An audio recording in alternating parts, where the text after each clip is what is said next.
अगर नजाकत अली नहीं होते तो उस रोज कश्मीर में 11 लोगों की जान नहीं बचती। छत्तीसगढ़ का कपड़ा व्यापारी नजाकत अली, इन्होंने एक एक करके 11 लोगों की जान बचाई, आतंकियों को बेवकूफ बनाया और एक एक करके जो छोटे छोटे बच्चे थे, जो महिलाएं थे, जो पुरुष थे, उनको उस जगह से सुरक्षित बाहर निकाला। मेरा नाम नजाकत अहमद शाह है। मैं हालवन गनेंगुड में रहता हूँ और मैं एक टूरिस्ट गाइड हूँ और मेरा 3 महीने विंटर में शॉल का काम रहता है छत्तीसगढ़ में।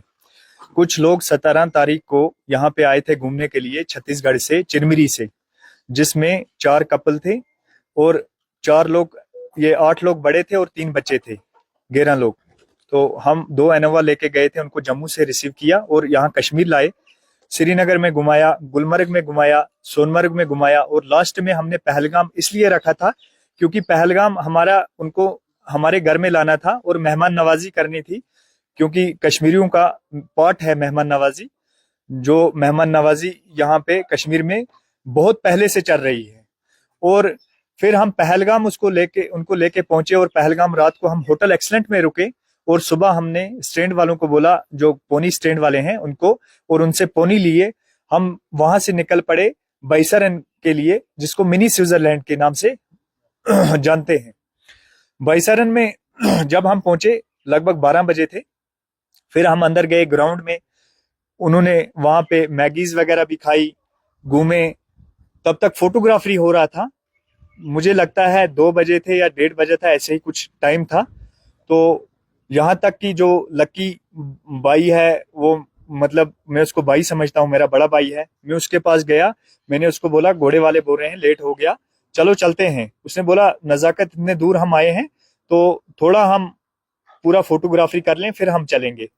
तो तब तक उसी दौरान हम बात ही कर रहे थे, उसी दौरान 1-2 फायर हुए।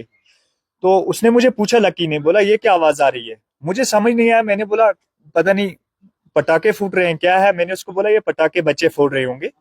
तो उसी दौरान फायरिंग और बढ़ी, फायरिंग और होने लगी। तो फायरिंग जब होने लगी तो फिर उसने फिर पूछा, मैंने बोला भैया मुझे नहीं पता है ये क्या हो रहा है।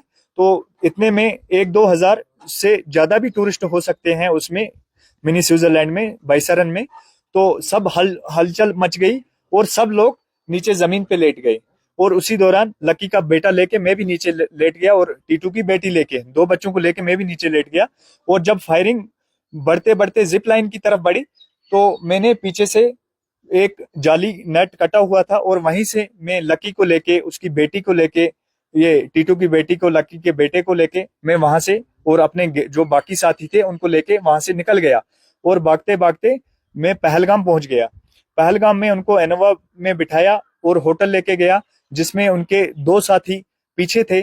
उनको ये टीटू की वाइफ, उसको भी जाके फिर मैंने लाया। और शुक्र है अल्लाह का, सही सलामत जो हमारे गेस्ट थे 11 के 11 सही सलामत मैंने पहलगाम तक पहुंचाए। अब श्रीनगर आज सुबह में उनको छोड़ के वापस आया एयरपोर्ट से। ये हमें बताइए कितना डर का माहौल था जिस टाइम फायरिंग हुई? जी, डर का माहौल बहुत था, मौत सामने थी। मैंने भी अपना मोबाइल निकाला, मेरी 2 बेटियां हैं, मैंने बोला मैं लास्ट मंजिल में अपनी बेटियों से बात करूं। तो बदकिस्मती से मेरे फोन में नेटवर्क नहीं था और मैं मतलब उस टाइम यही था कि हर किसी को यही था। वो लकी ने भी बोला मेरे भैया मेरे बच्चे को बचाओ। तो सबके वहां पे चीख पुकार था और सबके वहां पे जितने भी लोग थे सब में डर माहौल बना हुआ था। ये हमें बताइए कि टूरिज्म कितना इफेक्ट होगा इस वजह से? टूरिस्ट तो बहुत इफेक्ट होगा, ये हमारी बदकिस्मती है क्योंकि हम लोग टूरिस्ट ही से ही व्यवस्था थे, हमारे पास कोई रोजगार नहीं था।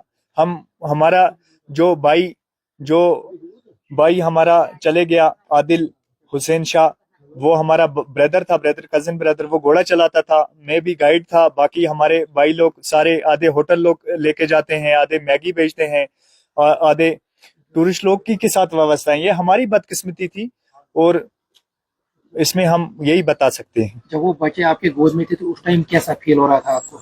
हमें यही फील हो रहा था कि अगर हमें गोली लग जाए, मैंने उनको सीने के साथ लगाया था, तो इनको बच्चों को कुछ नहीं होना चाहिए, क्योंकि मेरी भी 2 बेटियां हैं, हम भी बच्चे वाले हैं। इसीलिए हमको यही था कि टूरिस्ट की जान बचानी फर्ज है, हमारा फर्ज था। और ये हमारी इंसानियत थी, इंसानियत का मतलब कत्ल हुआ वहां पे, जो वहां पे फायरिंग हुई।